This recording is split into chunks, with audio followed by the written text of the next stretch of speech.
Ladies and gentlemen, remember you can always find the podcast on emmettmuckles.com. Find me on Instagram and Facebook, and that's the Billionaire Lifestyle Podcast. Stay tuned for my guest today, Carla D. Bass.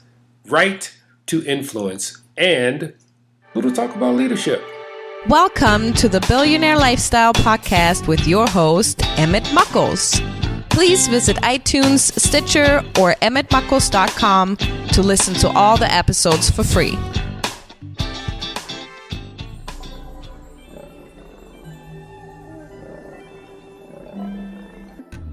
Ladies and gentlemen, welcome to the Billionaire Lifestyle Podcast. Today is the day that you were given another day. Today is the day that the past became the past and the present became now and the future is not here. So all you have to do is concentrate on where you are at this moment. Find out what it is you want to do, be, or experience, and move toward that direction. All the other stuff is irrelevant. Start the now. And welcome to being a billionaire. As you know, I interview very interesting people who can add value of some sort in your life. And today is no exception, because today I have retired Air Force Colonel Carla D. Bass, who is going to help you to understand leadership, writing. She's going to help you understand life. She's just my friend. How you doing, Carla? Hey, Emmett, that's one heck of an introduction. Thank you for having me on your show. So, how does writing and your career in the Air Force, did they coincide or were they separate entities? They coincided, but it took me a while to determine exactly what gift I had been given. So when I was a first lieutenant, I was writing and delivering briefings to the director of the National Security Agency, which is quite a heady assignment for a first lieutenant. So I learned from the very, very beginning that you need to make every single word count, and every second of the audience's time is precious. And the person who can leverage both of those things just opens the doors to opportunity. That sounds like very masculine writing.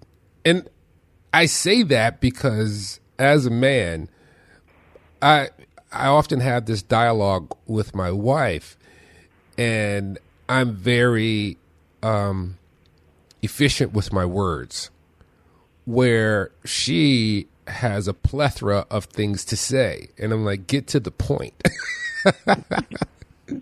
I think like you, and it's not necessarily masculine, it's powerful.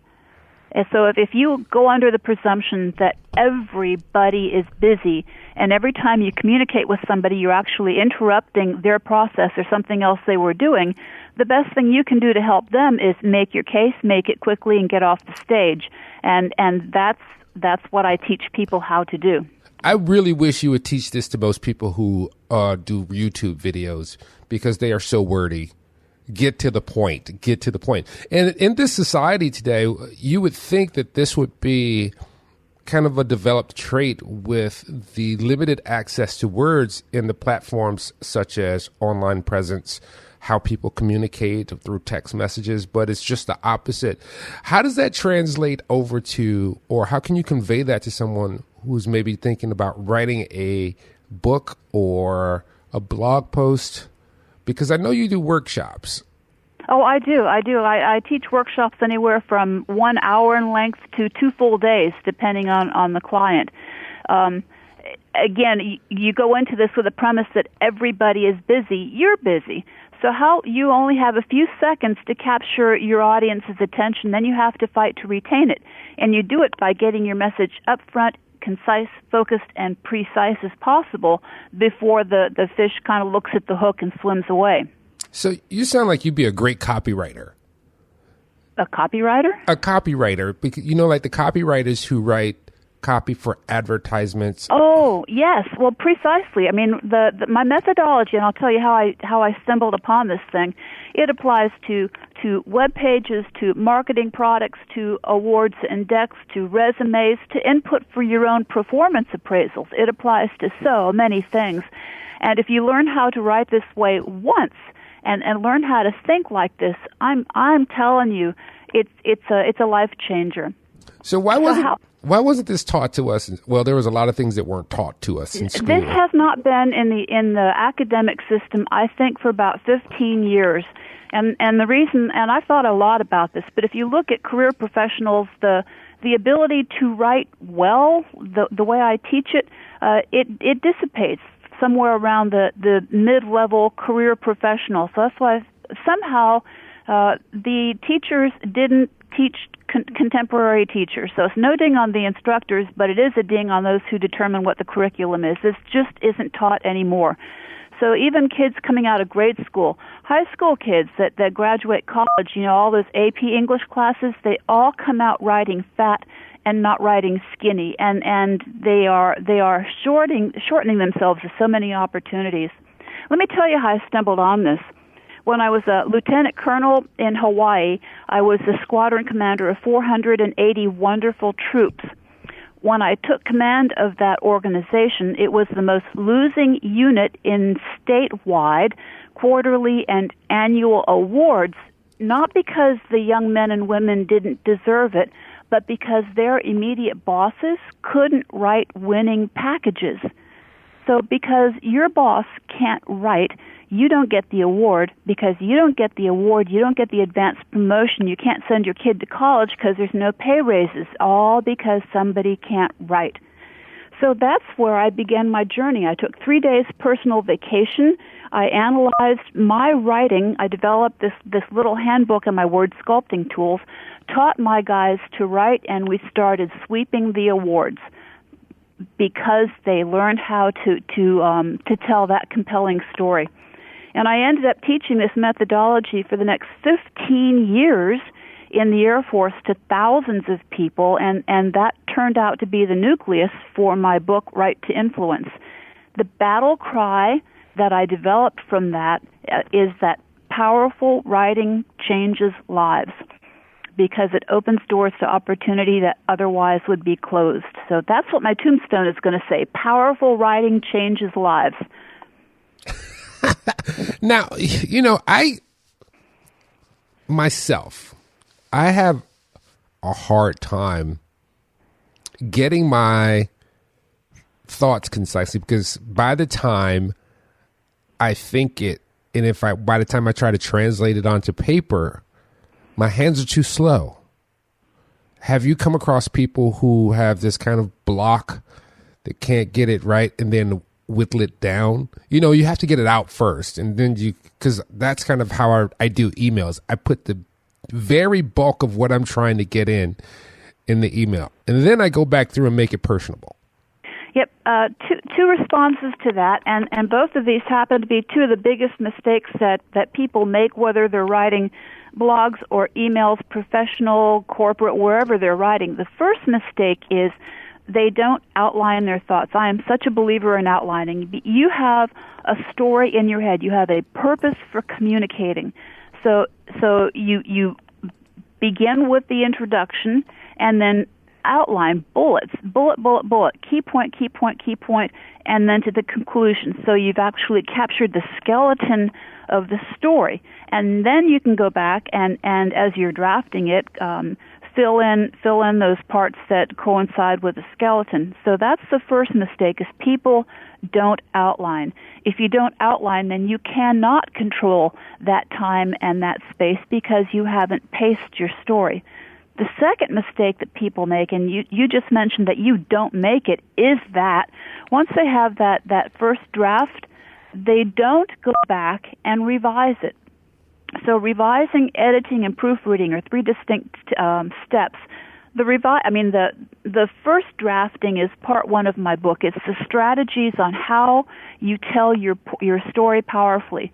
Part two of the book is once you have the draft, then you go sentence by sentence and you apply these word sculpting tools to identify the redundancies, the useless words, the words that hog space. It tightens up the text. So when you're done, you've got that resume that says, by God, you're hired, or the input to your performance appraisal that really captured what you did and the impact that you had on the organization for that past year.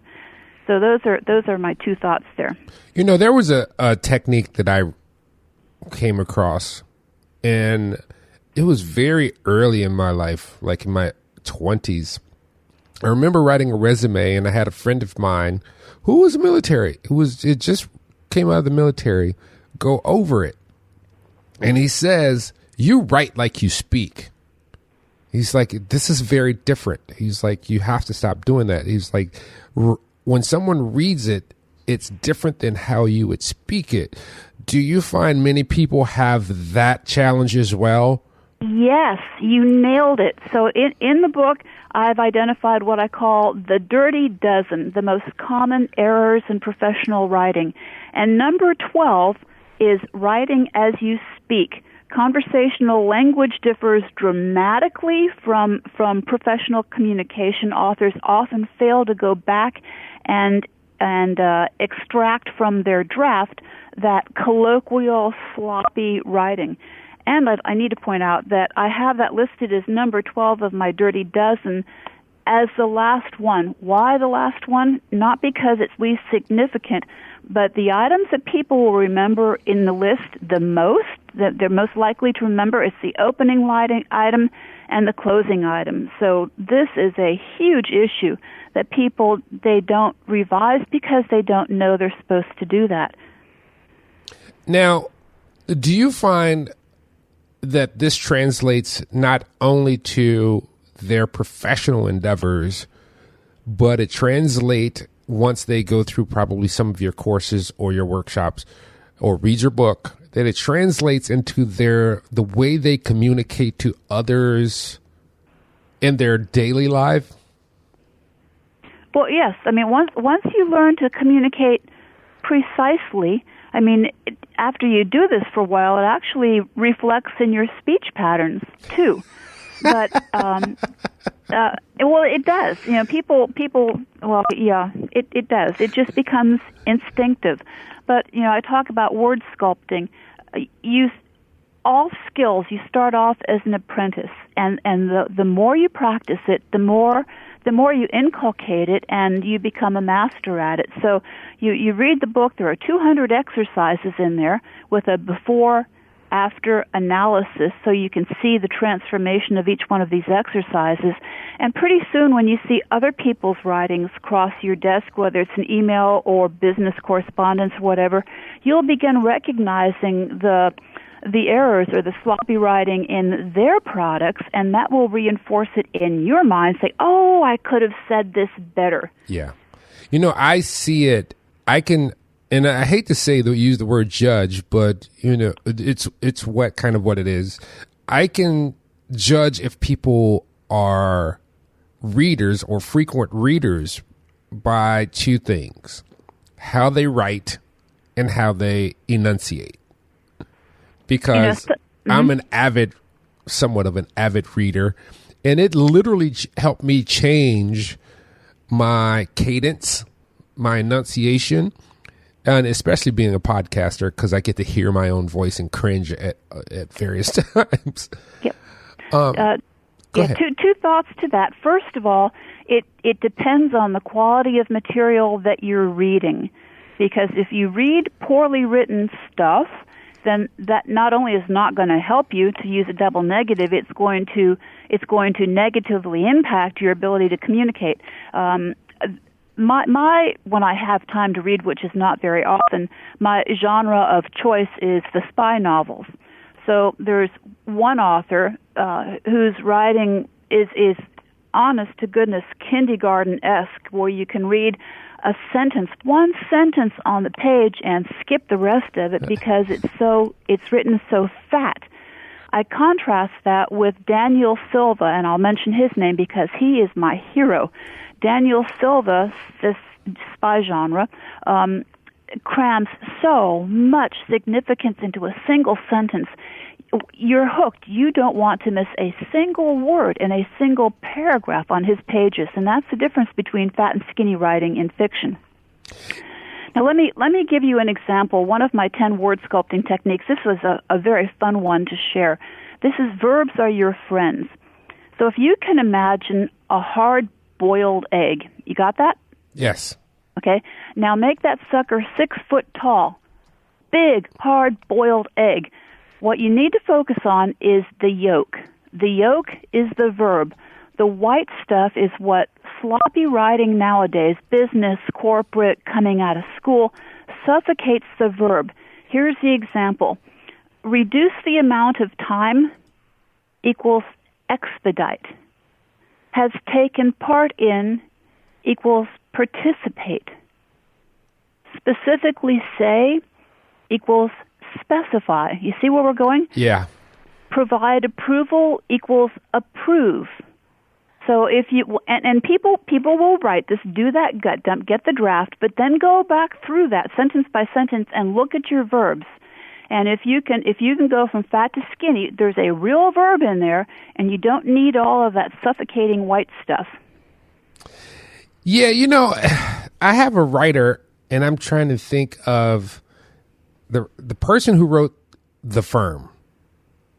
I can't think of who wrote that. Was that Grisham? I'm sorry? Was it Grisham? Yes, I could not read John Grisham. There were a couple of his books that just had, it was like he got out of prison, read the dictionary, and wanted to put as many words as he could in a sentence to say, and I just had to put it down. And I was like, God, I hate that. And for me, it's like watching certain movies because I kind of studied the process. I can see when there's bad acting versus bad directing versus bad cinematography. Because you see something that should be great, and then all of a sudden it's like, this fell short.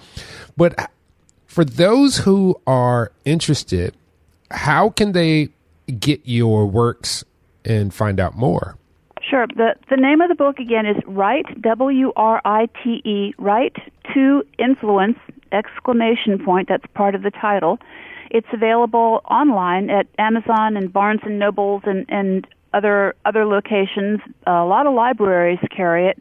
My website is www.writetoinfluence.net, N-E-T. And they can email me at carla@writetoinfluence.net. All right, Carla, let's go back in time now. What steered you to the military? My father. When I was in grade school, I'll date myself. This is during Vietnam. I was the Vietnam War. I was in 7th grade. My father at that point was in Air Force intelligence, and my mom was continually chastising me. Don't ask your father any questions. He can't tell you what he does. And then once they installed a red secure telephone in my family room, and the law was you touch it, you're dead. So in 7th grade is when I decided, well, shoot, if I can't ask questions, if he can't tell me what he does, I'll just join Air Force intelligence myself. And that's exactly what I did. Did you go in as an officer, or did you go in like right out of high school? Nope, I went in through as an officer. I graduated from Purdue in the ROTC program. So and there was not a second of hesitation from 7th grade. So I went in and came out 29 years and 10 months later and loved every second of it. I took a year off, and then for the last 12 years I went back at it. So I still work for the federal government in much the same capacity that I did when I was on active duty. What was your basic role while you were in the military, and how did that affect what you do now? I mean, you gave us a little bit of it, but, there's some things that you developed, and I was not military, but I've taken a lot of the disciplines from the military and ingrained them in my life. As a matter of fact, many people ask 2 questions upon meeting me or, interacting.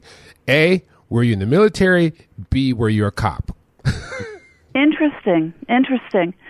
Well, let's see. Let's talk leadership. That when my father commissioned me, he gave me 3 pieces of advice, which I follow to this day, and I share whenever I have the opportunity. 1, stay focused on the job. Don't get caught up in office politics and drama. Stay focused on the job. 2, keep your sense of humor, and he said that with a twinkle in his eye. And 3, always take care of your people, and they will take care of you. So those were my 3 North Stars, if you want to put it that way, that guided me through my 30 years active duty. Other things that it taught you, if there is a goal that you have to achieve, well, just get off your butt and go get it. What else did he teach me? I was active duty when there weren't very many women there, so I was actually one of the few women of my generation to make the rank of colonel. But throughout the entire career, I didn't think of myself as a woman in the Air Force. I was an Air Force officer who happened to be a woman. So it was very important to put the correct emphasis there. I was hired to protect the country, to do the job, to do something I just adored. But I was a female. I happened to be a female doing that same job. And the Air Force gave you such an even playing field. They awarded people for their efforts, for their capabilities, for their potential, and I thrived in that environment. I'm going to diverge a little bit here because I've been on this topic because I've been watching society. I interview a great deal of women, have conversations with women. My best friends are women, so I get to have this really open dialogue. And in this society that we are in today, I call this, we finally entered the Age of Aquarius. And I'm a little bit spiritual. And the Age of Aquarius is said to be a feminine age, which means it's not so dominated with the masculine energy like the Age of Pisces which is what we are coming out of. But what I'm seeing is there is a separation at a generation point between men and women where women, especially like my daughter who's like 28, she has this kind of toxic feeling about men. You're from a slightly different generation. Can you give me your take, if you want to, on this divergence that you're seeing? And have you seen it in the military? No, I haven't. Well, when I say military, I have to specify my focus to Air Force. I mean, I've worked with the other services, but I can speak best to the Air Force. Okay. No, I mean, and that's what, like I said, that's what I loved about the Air Force is everybody was treated as an equal Air Force member. There wasn't the men, there wasn't the women, equal Air Force member. But I do recognize what you're saying about this Aquarius thing. I don't speak that language too well, but the women seem to be dominating somewhat. And I'm going to go out on a limb here. Sometimes that's not good. I'm a believer in everybody is an individual, male or female, and that's how you ought to approach things. I did another podcast, and somebody had asked me to describe what I do, describe my book in one word, and the reaction was instantaneous. It's empowerment. But she said that she went and Googled empowerment, and all over the place that was synonymous with women. Yep. And that's where I disagree with that. I think everybody, every single person deserves to be empowered if he or she wants to recognize the ability of leveraging their own written words. So empowerment is not a he or she. Empowerment ought to be an individual focus. Everybody is created equal. Everybody deserves the ability to go out and make their lives better. So I'm not so into this rise of the male, rise of the female. I look at everybody as human beings. Yeah, I realized something I have always known it, but it really hit home lately, is that as the sexes go, male and female, we are very much human beings, but we have slightly different operating systems. And if you know anything about computers, when you put two different computers on the same network, sometimes they need an interpreter. Yeah, and I think there is something to that. Men are from Venus, women are from Mars book. I mean, we do think differently, but that doesn't mean that one ought to be, dominant over the other. I mean, we all have capabilities. We all need to improve ourselves. It's just sometimes we think differently. Well, it's like that Myers-Briggs test, ENFP. Some people are precise, meticulous, specific, like routines and patterns. I happen to be ENFP, which is, extrovert, big picture thinking, feeling people, but you need to know that there are other mindsets out there that process information differently. And actually, that brings me to another key principle of the book. You have to know your audience. You have to know how your audience thinks if you're going to be an effective communicator. You have to communicate in language that audience appreciates. Oh, yeah, you're hitting home. So if you're talking to, I use a baseball analogy. If you're writing an article for baseball aficionados, I mean, I'm talking the hardcore experts, and you use a phrase, strike out the side, they'll understand exactly what you mean. But if you use that phrase to someone who's not steeped in baseball, you've completely lost them because they don't have a clue. So, tailor what you're writing to the audience, know what they're looking for from your communication, and write to those needs in language that they understand. It's funny that you say that, because that's one of it's hard for me to convey that to people, because I'm a trainer, for one, and I go out and speak separately for two, right? Mm-hmm. And one of the things that I love to do is I love to go and speak where there's more than one speaker. And I like to be at least second, at the very least second. And the reason for that is because it gives me ample opportunity to judge who my audience is by the reactions of the speakers that go on before me. And I try to convey this to people because I work with a group and we have to make these trainings. And I'm often saying, do you guys know who you're speaking to? You're making this generic, but you're going to have to, the person who is giving it is going to have to integrate it into the audience. And invariably they say, no, we would just want to do it the same way, the same. I'm like, you can't do that. Oh, man, that's so bad. Isn't they it? are so wrong in that approach. And that's what, I've had this conversation for years as a trainer. Oh, we just want it this way. You can't let me get in the room first, judge who's there, because their communication, my communication, or the trainer or the presenter's communication style has to adapt to the room. They don't exactly. adapt to you. You are so right. And here's a parallel. So when you are applying for a job, the way not to do it, which is how you just explained that the other people conveyed to you, the way not to do it is one resume, don't change it at all, and send that out to 100 jobs for 100 different employers. That's one product for everybody. How not to do it. How to do it is you take your basic resume, but you tailor it for every single specific job to which you're applying with the keywords. And it's not, here are my capabilities. It's here's how I can help you, potential employer, solve the hole, your lack of capacity that you're seeking to fix. Wow. I'm so glad that I'm not crazy. No, you are so on target. Yeah, but I've recognized this in myself. I've gone to things and I've heard where someone was either talking way above me or so far below me. So if they're talking below me, I'm bored because I'm like, get to the meat. It's kind of like filler. If they're talking way above me, I'm bored because I'm still stuck at the first word when they're on the 5,000th word. And the kicker is they have just wasted their time and their money and your time because they didn't tailor their communication to the audience needs. They may as well not have shown up.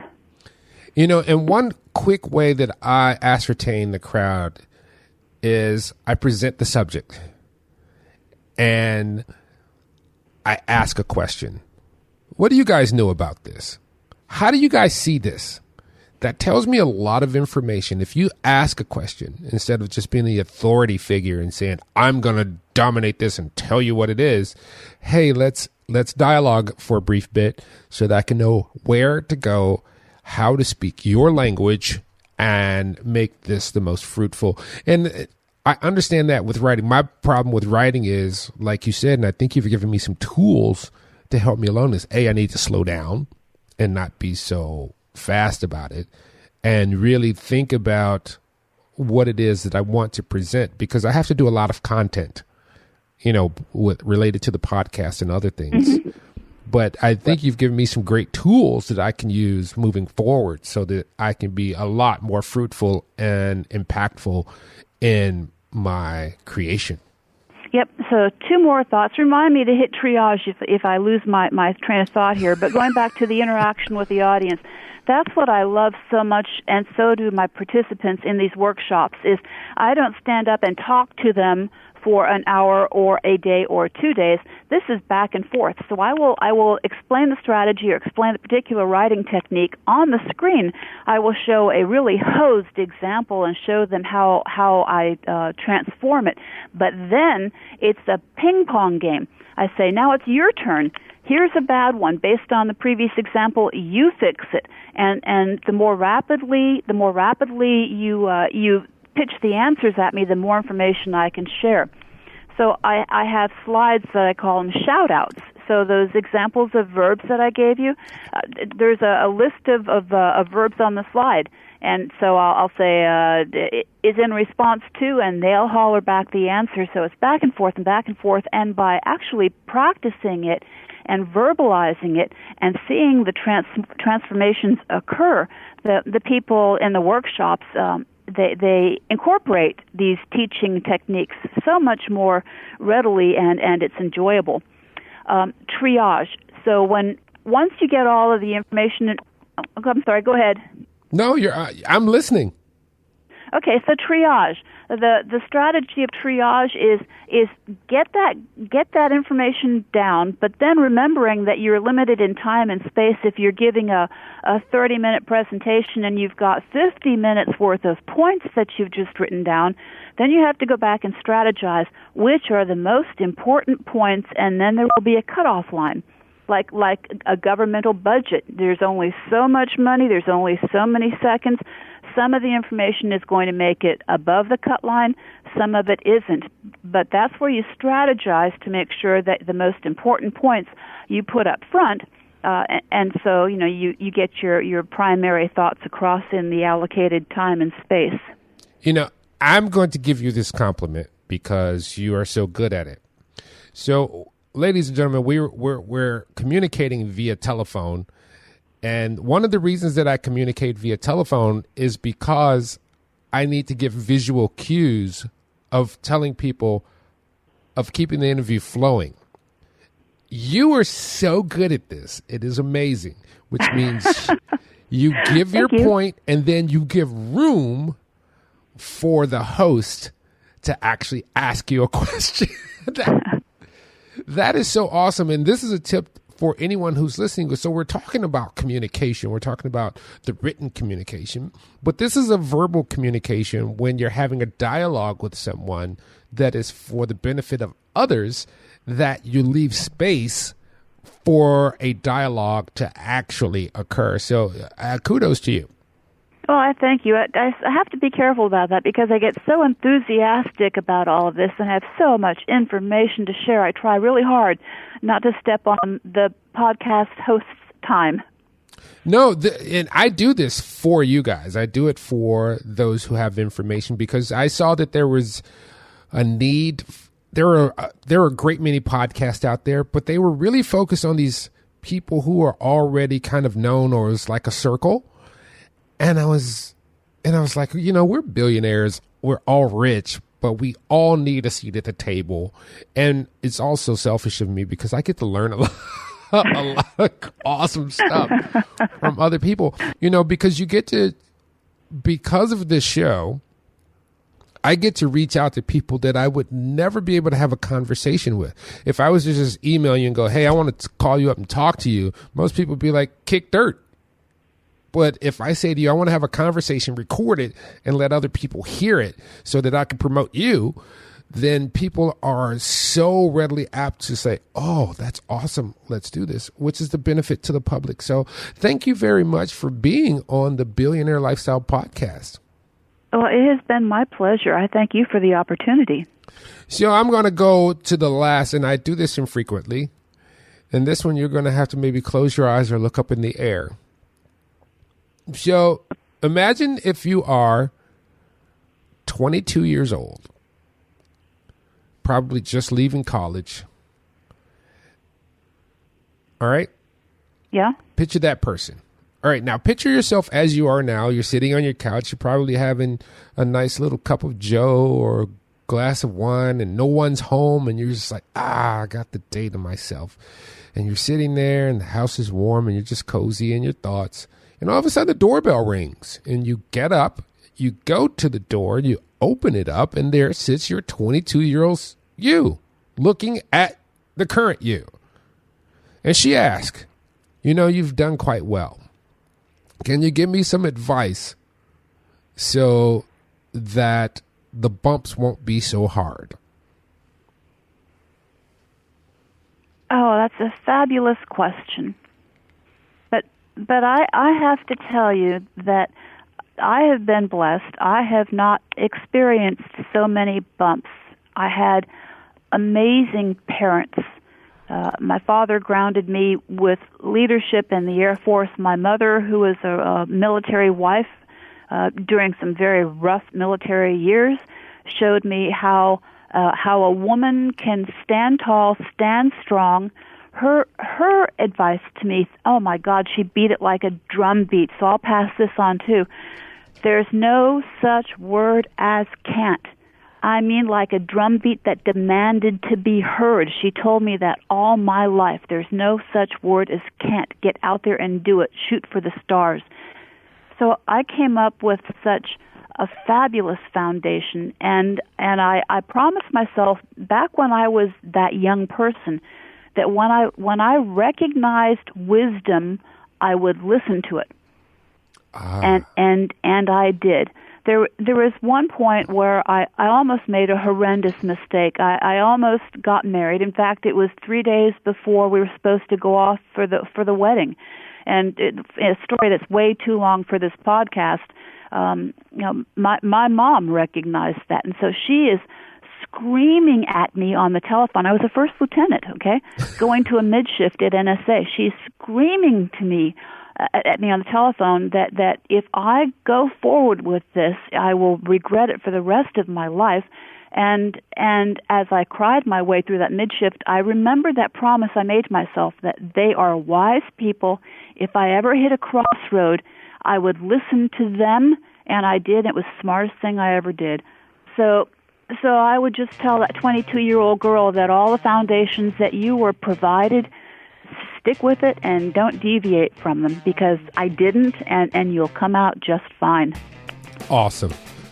Well, ladies and gentlemen, let's give a big thanks to Carla D. Bass. Thank you so much for being on the show.